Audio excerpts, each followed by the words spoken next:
our great everyone has joined us today. And to kick things off, we have our corporate sponsor, Dr. Bob McIntosh, who is going to talk a little bit about fitness for duty and employees. So with that, I'd like to turn it over to Dr. Bob. Awesome, thank you. So today I'm going to go through some slides and who we are, what we do, but I want to start off right away with a couple of questions that we'll post here in the poll. And if everybody will just a different browser, different everything. I'm muting some people, Dr. Bob, there. Just a second. Sorry about that. 2020. I'm hearing anybody. Why not? Not on mute. So has anybody done?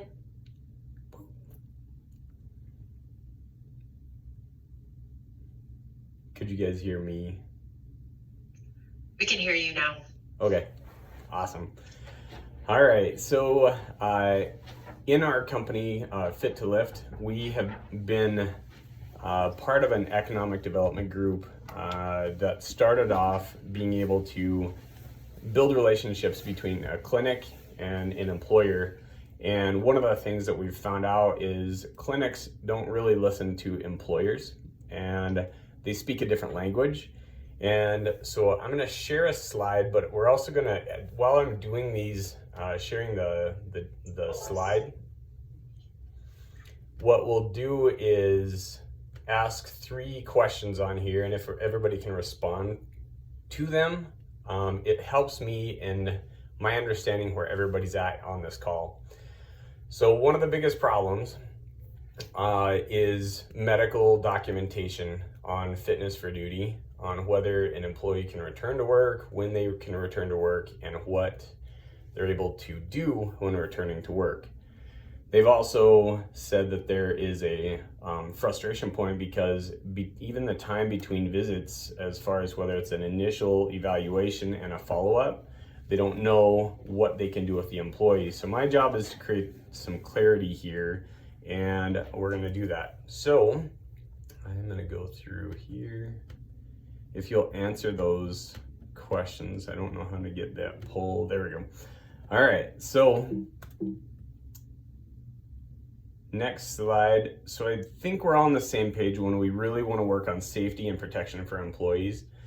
And costs, as far as for these groups in particular, of the injuries are going up, and also insurance premiums.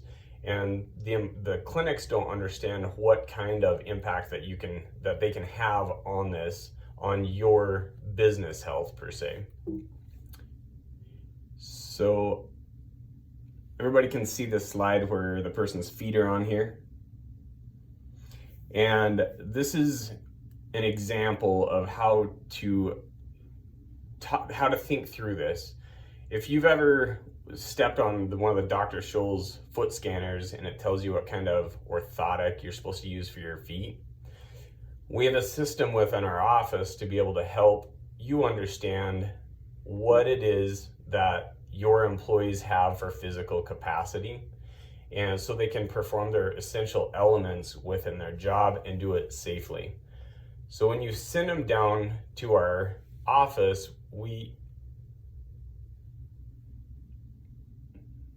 there we go.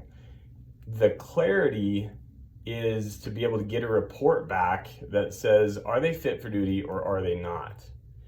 And if a clinic understands exactly what your employees do at work, they can help you keep employees at work or return them to work, or third, be able to hire people that are safe to perform the tasks. And so that's what we do here in Rapid City. But we've also been able to scale this to help employers that are way outside of Rapid City, other states across the country, and we train clinics in those locations to be able to do these procedures that same way, have that same Dr. Scholl's system for them to be able to implement in wherever that other location is. Next slide. Some case study information. We've been able to help employers over an 18-year time frame be able to reduce their medical expenditures between 90 and 94%. And it's only by assessing the right information and keeping things objective and helping them understand when employees are able to come to work, whether they're new, returning, whether they're hurt on the job or off the job, and we can give you that understanding of what's going on. As the result, what's happened is the mod rate is your risk factor with workers' compensation. And as your mod rate goes up, your premium goes up, and we're able to help employers naturally end up going down in those numbers. So not only do we take and get, oh man. Dr. Bob, what is a mod rate? So a mod rate is a experience moderate, meaning it's your industry should be at a 1.0 as far as your industry average.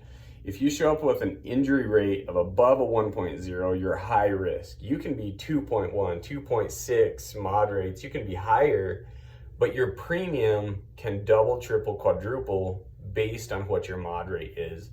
So if you don't know what the mod rate is just get a hold of your third-party administrator, your insurance, and they should be giving you quarterly, if not annual, reports that have this information. And it's being able to manage your company with more of an objective understanding. And sometimes owners don't even realize that they have this tool, this ability to do it. So RGL is a company in Green Bay, Wisconsin. They were able to drive it down from a 1.1 down to a 0.6.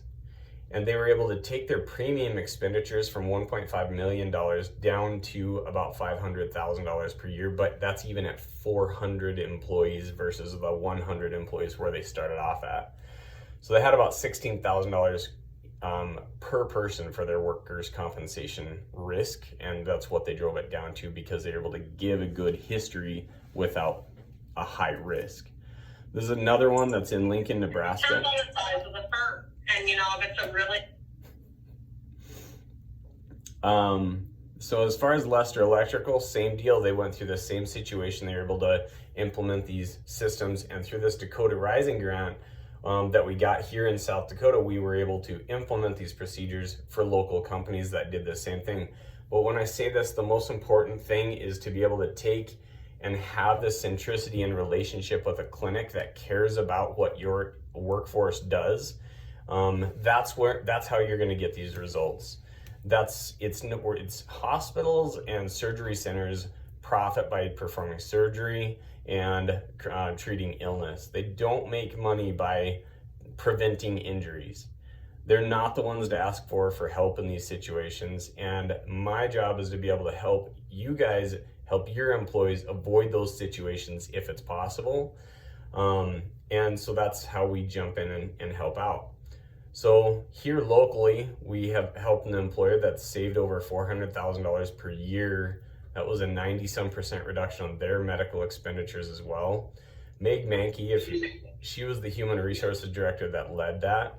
And then now, if you've ever heard the slogan, save big money at Menards, they did this nationally, and they just chose to choose, their one thing that they did was, where do they triage their injuries? And I can give you all the information, and that's what this is all about. So number 5, even our local fire department has been, hey, we need clear return to work strategies. I have a letter of recommendation from the chief, and their annual premium is about $1 million as well. And the chiefs have this vision of driving this down, and that's what we're going to look at over the next 5 years, is doing this even here with the fire department. So when I take, it's not about walking into your business and selling, here's services that we do. We have to learn what you do, how you do it, and then what are the right things that we can do to help you achieve your goals. Ultimately, it's the employees, being able to keep them at work safely and prevent them from getting injured. So with that comes a lot of trust and being able to evaluate the situation the employer is in, and that's what we hope to do with every person that's in this area that has an open mind to be a visionary and change the health of their workforce. We're gonna go, here is our contact information. I posted it in the beginning here. On here, Don, can you post or show me where the poll numbers are? I don't know where to see that.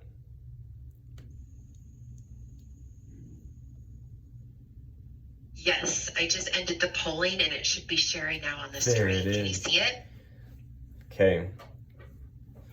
So number one, 83% of the people on here have had an employee claim that they were injured at work. And I truly mean that claim because nobody assesses, nobody knows, as far as they don't have clear return to work guidelines. I shouldn't say nobody. It's very often people don't have those processes implemented. And then have you ever hired somebody that you're like, I think there's something going on there, that there is an injury? Those are the situations that to be able to help understand, all right, did they even have the capacity and they could have been prevented from getting hurt? That's why I asked that question. So have you ever hired someone with a possible injury that could have been injured before starting work? And then could you benefit from the clear return to work processes? So there's a nursing home in Spearfish that we've worked with that implemented this process. We trained a clinic there to be able to do this. We're able to take and wherever you're at in your business, if you're small, if you're large, and if you have a smaller problem, maybe we can't help you, but we're gonna make sure and let you know that. But as far as on our systems, so far, we've been able to help, at least in some way, every company that we've been able to work with here in Rapid City and across the country. So that's who we are, what we do. My company is fittolift.com, and that is a software portion of this where you develop a central reporting system for all of your locations, or a standardized system for your company to be able to get their reports for returning to work safely. So with that, I think my time is up, unless there is a specific question, or you can post the questions in the chat as well.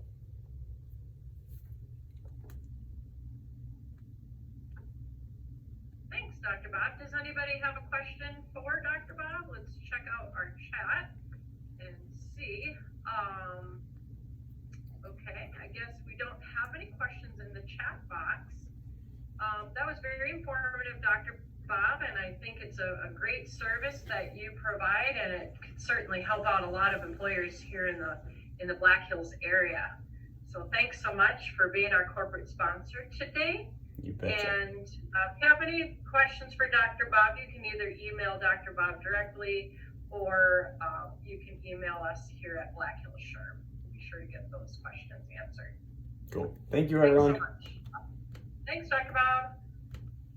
Okay.